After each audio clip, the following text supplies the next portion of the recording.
It's a brand new week, a brand new edition of your favorite sports show, Sports Pizza. Welcome on board. My name is Edwin Onyebolisa. I'm excited to be here once again. What a weekend of action we had, from the NBA All-Star weekend to the Italian Serie A, where we saw a bit of refereeing decisions that got us questioning the laws of the game. In England, it was all about the magic of the FA Cup, and Atletico Madrid seems to have spent all of their juices defeating FC Barcelona after the loss to Rayo Vallecano in the Spanish La Liga. Don't forget, we also have the Tipsters Corner, where we give you all the very best tips going into the weekend. And this weekend we have a couple of games from the big leagues. Once again, it is Sports Pizza. Fasten your seatbelts. Let's go on a short break. When we return, we get the ball rolling.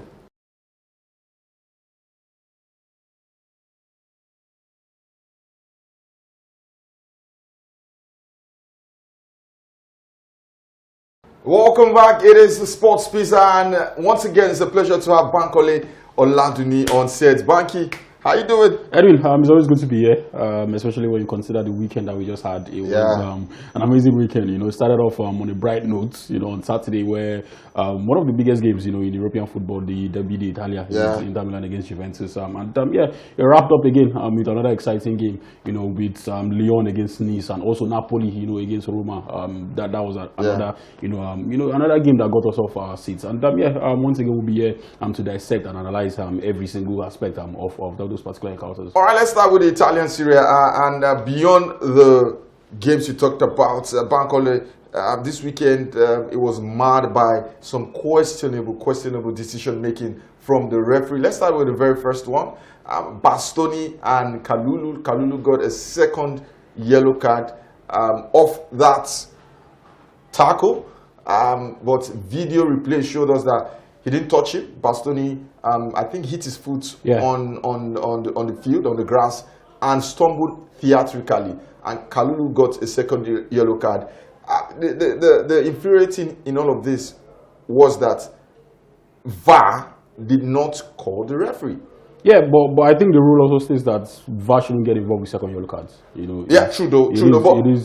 But in this circumstance where it leads to a red card, I don't know. I think there's a part of the law that allows VAR to I think it deals with just straight red cards. It's something that a lot of people are also deliberating. Even corner kicks that lead to goals. You know, in the FIFA World Cup, it seems like a testing ground that would be seen. You know, these new laws are put into play. But for now, the VAR does not have any jurisdiction over second yellow cards, and I think it is quite. It's quite funny, because you have a technology put in place to nullify or to reduce human error, and yet we know there are circumstances relating to second yellow cards that can be regarded to human error. So I think it is one of those things that you get with new technology. You get to the hang of it over the years, and for the video assistant referee, I wouldn't necessarily blame them, you know, for what we saw with Kalulu. Both yellow cards for Kalulu, I think, were quite questionable. I think the referee had a disaster class, you know, in that game, the biggest game, you know, in Italy, one of the biggest games, you know, in Europe, and you're giving it to, you know, to a referee who, you know, can't hold his own, you know, and I think it's just down to incompetence. I'm not going to blame the VAR. I think whatever it is that we saw, the questionable calls that we saw were just down to the referee. Let's talk about the second one. Parma versus Hellas Verona. Gift Orban, our own Gift Orban, got a straight red card. And up until this moment, Bankole, I still don't understand why he got a red card. In fact, I don't think it was a free kick. I thought it was the one that was being pulled. And I've searched and I've done my research.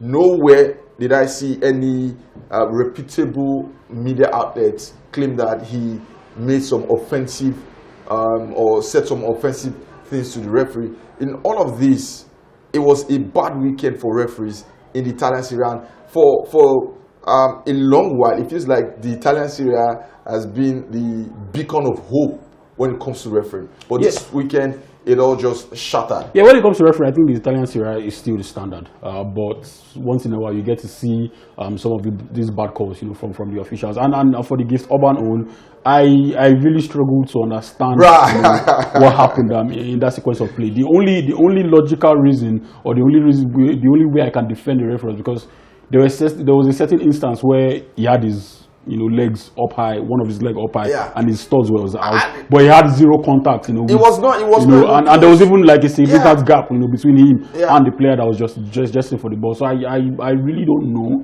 what happened. But I think that's the only sane reason why the referee might consider a red card. I don't know. Like you look at the officiating this weekend, this past game week, and it just says a lot of things about how the game is declining. How without much input from the powers that be in Italy, you will continue to see a decline both in the quality of football itself, both in the quality of officiating, both in the quality of pitches. And this is something that we've always talked about. This is something we that support the Italian football have always banged on about. You can't always complain about how England have too much money. You can't always complain about how Barcelona and Real Madrid are spending hundreds of millions on players. You should do what you can control. Control your own side of things and see how it goes from there. I mean, back in '92, where England were supposedly the best league in the world, at that point they were not. They believed it and they worked towards it. I think that's what the Italian Serie A should also do. You look at the quality of players that we have. I think they are top-notch players. I think to a certain extent they will hold their own, against some of the. But the other things, the other factors are the things dragging the league back. The VAR officiating, the referee, also doing questionable calls like this is not putting a good light, on the Italian football. So still talking about the video assistant referee. I want us to quickly touch on one FA Cup game that also caused controversy in England. It was the Aston Villa Newcastle game. The penalty that should have been a penalty but was given as a free kick. It was a blatant penalty. The handball was well inside the box. Now, here's a question. Now, it's cuts across all leagues.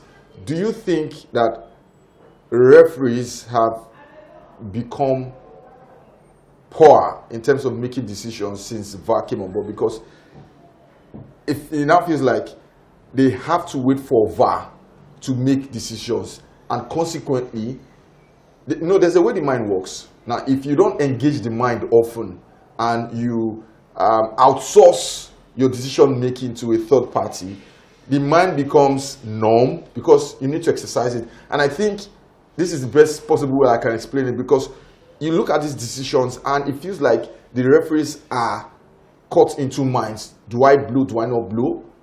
Maybe I have to wait for VAR. I think, personally, in my opinion, I think referees have become worse, not because they don't know what to do, but because they become too reliant on VAR. So here's the thing. I think for different countries, there are different circumstances to it. For Italian football, I think the referees are doing too much, to show their authority, and that's why you see certain mistakes. For England, I think the referees are not doing enough to show that they have the final say in terms of these decisions. Certain instances we've seen, for example, the Lazio against Milan game, where VAR told the referee to go check the monitor for a penalty, and the referee insisted, on his own decision that it wasn't a penalty, his on-field decision. And if it was in England, I don't think we have seen a lot of examples like that. It's always the VAR having the final say. The autonomy of games or the autonomy of deciding, calls is always up to the VAR, and I think that has affected, the referee we've seen in England. I saw, the game between Aston Villa and Newcastle, and it was.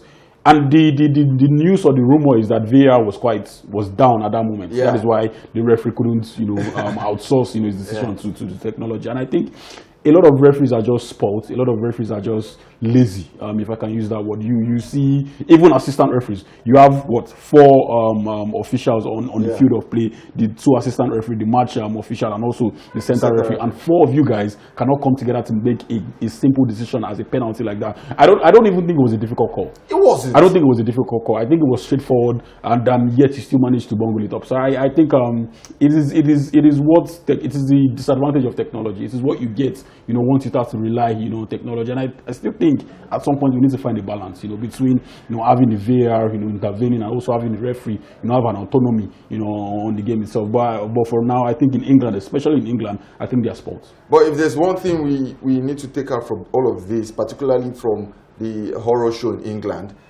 is that we need VAR more than ever. Yeah, absolutely. We need Absolutely. more than ever. I think it's clear now. So when we talk about the quality of players that we have, right, the talent pool, how it is bad, I think the same thing can be said across all aspects of football, both in refereeing, both in administration. I think it is at the lowest that it has ever been. And so when you have a situation where referees are no longer as good as they used to be, where referees are no longer as fit as they used to be, you see referees struggling, to catch up with certain players, even though players are supposed to be much more athletic, than referees. But referees, even assistant referees, are questioning, their decision whether to raise up flags or not. Yeah. Assistant referee and referee are not, coming together to make, the same decision. So I think VAR is very important in this era of football where you don't have, that quality, of referee, doing games anymore. All right, just in the Italian Serie A, Banky, the biggest winners, of course, Inter Milan, AC Milan, maybe Atalanta, who are now 6th on the table. I think for Atalanta, the reason why they are 6th is because all of the poor performances that we saw at the start of the season were self-inflicted. I don't think you would move on from a certain Gasparini and then you bring in Ivan Juric.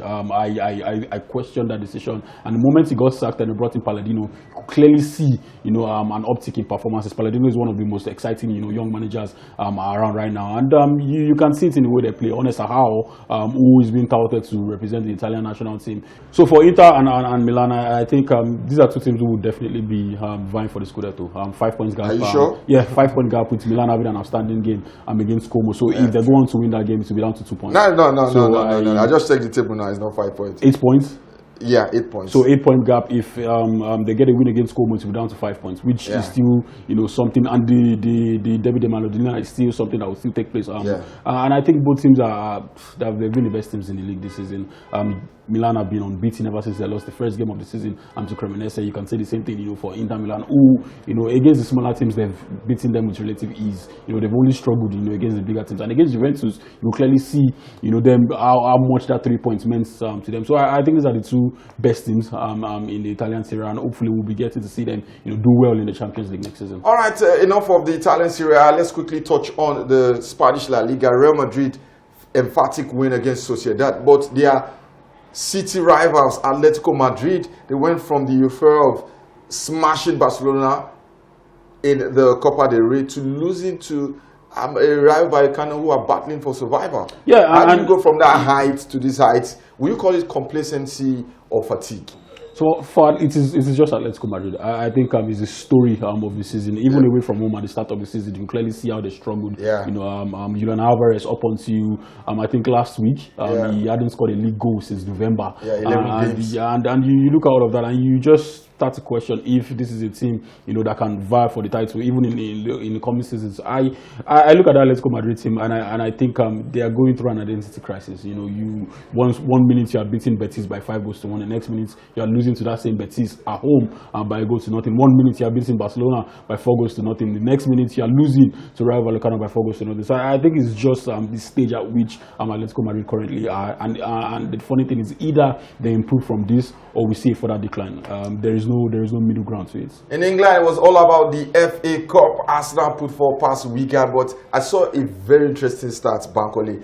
Victor Gyökeres came on in the second half, 45 minutes, 1 shot on goal, and he did not have a completed pass in the entire 45 minutes. Now, you look at the numbers, 32 games in all competitions, 13 goals. But when you break down the goals, the number of penalties, the number in the Champions League and in the Premier League, it doesn't make for good reading. But again, there's the idea that he needs one spark to go on the scoring run. But we're getting into the final running where, in Sir Alex Ferguson's word, it is squeaky bum time. Do you think Mikel Arteta can bank on Victor Gyökeres in the title running? Absolutely not. I don't think so. There's a reason why even Gyökeres in recent weeks have been holding the bench to Gabriel Jesus. Gabriel Jesus that a lot of people consider, even myself consider, as quite average. In front of goal, I don't think he's the best finisher. Also, you also have a certain Kai Havertz, who you would say is ahead of Gyökeres in the pecking order if he's fit. So you spend how much? 70 million, on a striker, only to put him on the bench, only for him to come in and score, a third goal against Sunderland, probably a 4th goal against against one second division team, you know, in Azerbaijan, you know. But I look at Gyökeres and I think he's suffering from the fact that he's playing in a team that is not exactly playing to his strengths. And if you want to play to the strength of a certain player, I don't think, you know, Gyökeres is that profile of player. He hasn't shown, you know, from the little opportunity that he has been given to, you know, to be good enough. I'm not going to discredit him yet. I'm not going to discard him yet. I think there's a good player in there, but for his age, I don't think we're going to see any improvement. I think the only thing we can hope for is for him to adapt. You know, is for him to adapt, you know, to his new team. But so far, I don't think he's the type of player. I don't think he's a striker that Arteta will be looking to rely on going forward. I think he would be relying on more on a Gabriel Jesus, more on Kai Havertz, you know, than a Victor Gyökeres. It seems like the player that would be coming on from the bench. It seems like an Olivier Giroud when he moved on from Montpellier, you know, to Arsenal. How he struggled, but whenever he came off the bench in Premier League games, it seemed like he could add something, you know, to the game. So I think that's what we'll see from Victor Gyökeres, especially in a title running where your opponent is boasting of a certain Erling Haaland. Yeah. I don't think he wants to be pulling up with Gyökeres. All right, at this point we need to go on a short break. I'm sure you're enjoying all of the conversation and analysis. When we return, I do promise you there's more in store. Let's go on a short break. We'll be back.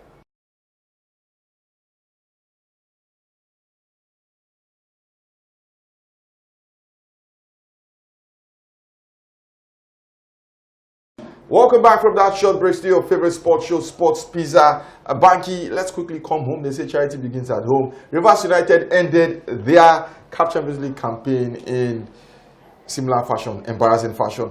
2 goals scored, 13 goals conceded, 1 point on board, 6 games played. I've always said we should just do away with continental football for now. Just focus on growing the league, because it feels like anytime you go on the continent, it is one embarrassing loss to another embarrassing loss. To think this was our first group stage appearance in 7 years. Now you have a team who most likely will win the MPFL this season, getting pummeled left, right, and center on the continent. Yeah, I think, and this is what we said the last time we were here, it is the state of the league. And the worst part is there are no intentional efforts in improving the league. You look at the state of the league, look at the projection at which the MPFL will be in a couple of years' time. Would you say it will be better than what we currently have? I don't think so. The people in charge will probably still be in charge, or the people in charge will probably still have the same mindset, you know, as people who are currently in charge. So I worry for Nigerian football. I worry for, you know, our place amongst, you know, the clubs on the continent, and we are the equivalent of Karabakh. We are the equivalent of Karat Almaty. It is evident. It is evident, you know, on the way we are being beaten. You know, like you said, for the first time in 7 years, we qualified for the group stage, and now we could only get 1 point and a -11, you know, goal difference, conceding 13 goals. Edwin, it is a shame, and Rivers United will come back, you know, to the league. They have about 4 outstanding games that are tied on points with a certain Ikorodu United, or they were tied on points with Ikorodu United before, you know, the last game. So I think it is a shame, and like I said, we are not making any progress. You know, we are not looking like a country that is determined to put in effort. You know, we are not looking like we want to be intentional, you know, about our football. The league would always decline. You know, it is not me being negative. From our standpoint now, what is more likely? The league progressing or the league declining? Interesting one there. All right, a quick look at the tables. The teams that have qualified for the quarterfinals. You have Pyramids and RS Bekene in Group A. In Group B, you have Al Ahly and FAR Rabat. In Group C, it is Al Hilal of Sudan and Mamelodi Sundowns. And in Group D, you have Stade Malien and Esperance of Tunis. In the MPFL, quick one, Enyimba once again lost to Ikorodu City at home. They are 2 points above the relegation waters. I think this is going to cause a big shockwave. If Enyimba, 9-time champion, the most successful team in Nigeria, get relegated. Yeah, absolutely. 9 times they've won the MPFL. Twice they've won the CAF Champions League. The most awarded, you know, Nigerian team. You know, even on the continent, I think their reputation speaks, you know, for itself. And if they get relegated, I think it will be on par with when Kano Pillars also got relegated. These are 2, you know, traditional teams of the MPFL. It's like Manchester United, you know, getting relegated in the English Premier League. So for Enyimba, like I said, it is just a reflection of the entire league. You know, the state of Enyimba is what you get across, you know, the league. It is a team or that that was known for his glory days. I think there are too many old players in the NPFL. Yeah, no, I don't. We need to systematically breed in younger players. Edwin, now the problem is, are we willing to put in the effort? Are we willing to invest the time and the money? Do we have the right people, or not even the right people? Do we have the people who are willing, to do that job? Aside from the people who are willing, do we have the people who are competent enough, to do the job? Frankly, and I think this might piss a lot of people off, but anybody who has a job right now in regards to the NPFL, I don't think they are in there on merit.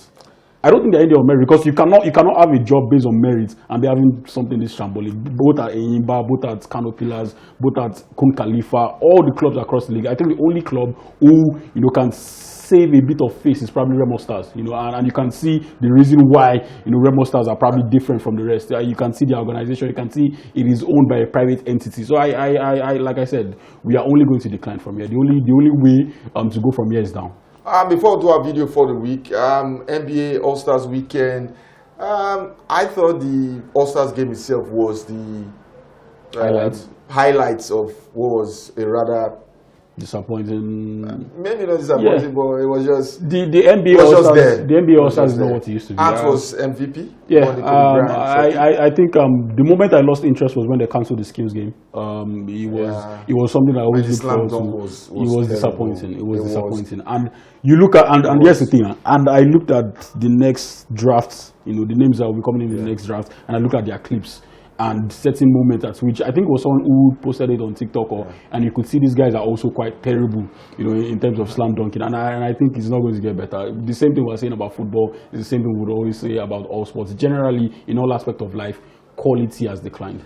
But I'm sure excitement is coming once the F1 resumes, because there's so much to talk about F1, new cars. In fact, it is the biggest improvement on cars in the history of F1. So we'll be giving you all of the details. Testing still in Bahrain. The drivers getting the feel of the new cars, trying to understand the cars, and of course getting used to what they will expect in the 2026 F1 season. Let's go on a break, give you a video for the week. When we return, it is the Tipsters Corner.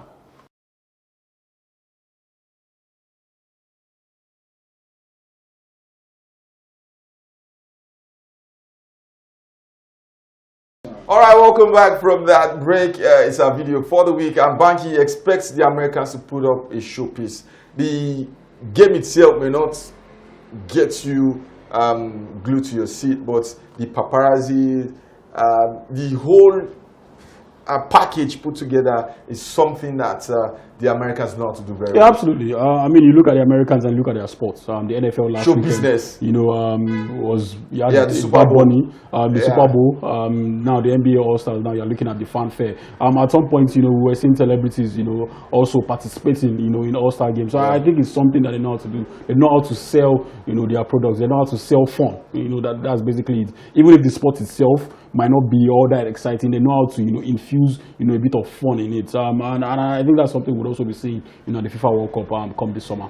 All right, so let's infuse a bit of fun on the Tipsters Corner. We have two games this weekend. We have Juventus versus Como, and the North London derby, Tottenham, with the new manager Igor Tudor versus Arsenal. For Juventus, Como, I think Como in a bit of a pickle. They lost to Atalanta, even though you could say their performance in that game was really good. They lost a penalty. Nico Paz missing a penalty in that particular encounter. Against Atalanta also, Morata picked up a red card in the dying embers of that game. So I think for Como is always going to be very difficult. I think a Juventus team who, yes, they might have lost to Inter Milan, but a team who have improved significantly, under Spalletti. And for this particular game, we'll be seeing a lot of goals. I think Juventus would score. I also think Como, have the capability to score in that particular encounter. So and over 2.5, both teams to score. Juventus, I think in their last 3 games, have added it in over 2.5. So I think you should also put your money on that streak, continuing. For Spurs against Arsenal, now this is a game that I think will be quite boring. Igor Tudor is a manager who you would say is quite conservative. We saw it with Juventus right before he was sacked. He had a lot of draws, and he is quite capable of also making things very difficult for Arsenal. So I think you could go for an under 3.5. You could also go for a double chance at Arsenal. Half-time draw also, if you want to be brave. Seems like something that you can put your money on. So yeah, I think these are things that you can add to your haka, to get more value. Thank you very much, Banky. Remember, we're not liable for any bet loss. We only give you expert analysis on the possible outcomes of these games. All right, guys, this is where we drop anchor on today's edition of the show. I'm sure you thoroughly enjoyed all the conversation and analysis. Stick with us. We have a social media platform. Follow us. We also have a dedicated YouTube channel where you can go and watch previous editions of the show. Banky, always a pleasure having you on set. Yeah, Edwin, it's always good to be here. And from me to our audience, have yourself a sporting weekend. And from me, do have a fantastic sporting weekend. And we'll see you same time next week.